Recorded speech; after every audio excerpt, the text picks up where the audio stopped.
Hello, my lovely YouTubers! So in this video, I wanted to show you guys what I'm doing differently with my Catasetum collection. We are currently in my bathroom, and I'll explain why. So last year, I watered my Catasetums when they had leaves, and then I reduced the watering. You guys know the whole drill. Reduce the watering as soon as the leaves start to fall off. And it seemed like all of my Catasetums were going dormant at different times, and I even had some Catasetums that were breaking dormancy as early as January.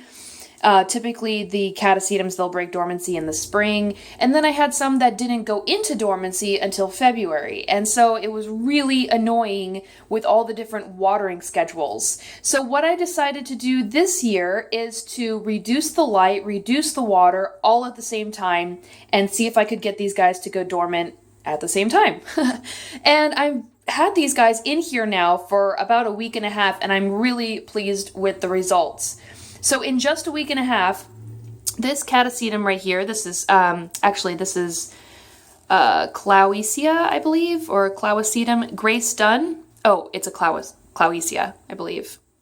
The tag on this one is wrong, and so it always messes me up.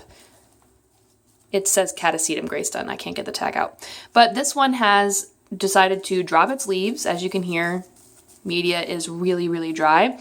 And then flower spikes are forming. There's one right there, and then there is another flower spike here on the back side. So I'm really pleased with the results of my little mini experiment, and I think this is something that I'm going to do every year because I really don't like having, nobody's got time to water half their collection and then decide not to water some of their collection, and it's too much work. If they all go dormant at the same time, I'm hoping that'll, encourage them to come out of dormancy at the same time as well.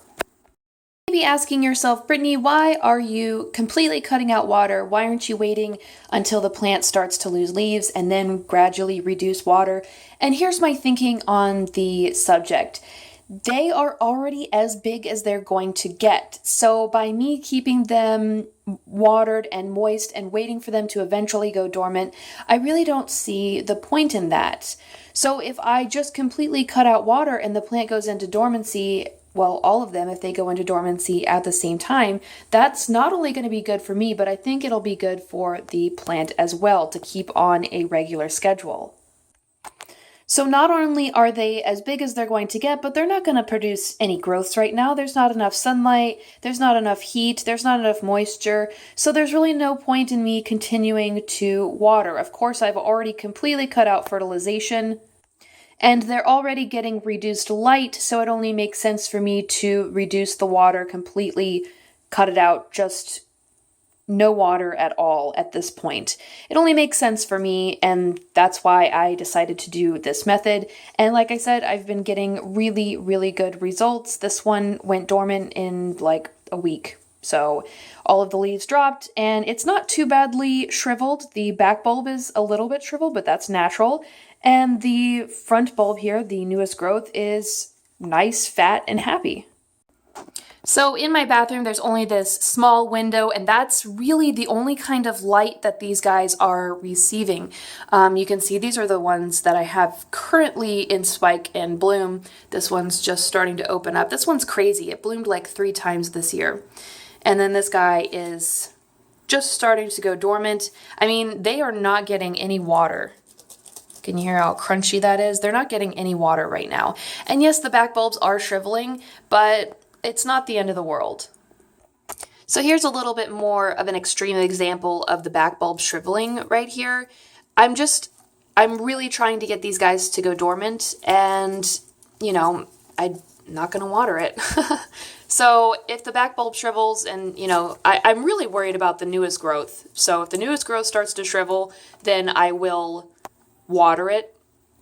But I'm really trying not to, I may throw a little bit of water, maybe like mist it. I really haven't decided. This is the first time that I've done something like this. So I'll keep you guys updated and we'll see what happens. Yes, I even have them in my bathtub. In terms of spikes, I have a Catasetum denticulatum in spike, which is really nice. It's a pendulent spiking species, so you can see the spike is already starting to go over the side of the pot there. I actually had to prop the plant up. I had to unpot it and stick a little packing peanut down there because the spikes started to become stuck on the rim of the pot, so had to prop it up there. But it's doing really, really well, and I can't wait to see all of the blooms on this guy. I didn't think it was going to bloom this year because look how small it is, but these guys bloom small. They are sort of a miniature Catasetum species. And then my other one in spike is a Fred Clarkaria After Dark by Catasetum pileatum. Nothing else is really spiking though at the moment. I may need to give this more time, but I was really, really hoping to see this one bloom this year. I don't know why it hasn't decided to bloom. It's probably the only one that is this large that hasn't decided to bloom.